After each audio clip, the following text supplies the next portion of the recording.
মা যদি বেরাদান ইসলাম ওলিয়ে মোকাররম হয়, পিতা যদি হাই র্যাঙ্কের আবিদ হয়, আপনার কি বলছে জ্ঞানী হয়, নেককার হয়, পরহেজগার মুত্তাকি হয়, সেই ঘরে বড় পীর আব্দুল কাদের জিলানী ও গিলানীর জন্ম হবে।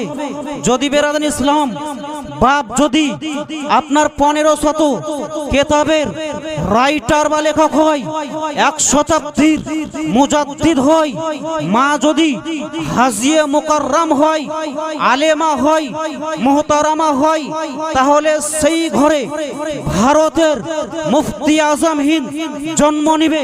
যদি বেরাদার ইসলাম পিতা মাতা দুজনেই নেককার পরহেজগার হয়, তাহলে আপনার ভারতের সরজমিনে হুজুর আখতার রাজার জন্ম নিবে।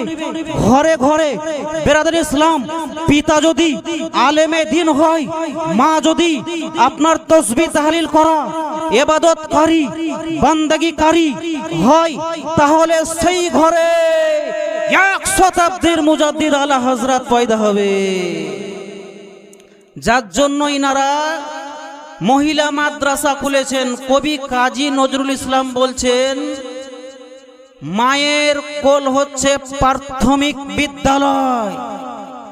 মা ভালো হলে তার মেয়ে ভালো হবে, বাপ ভালো হলে তার বেটা ভালো হবে, গাছ ভালো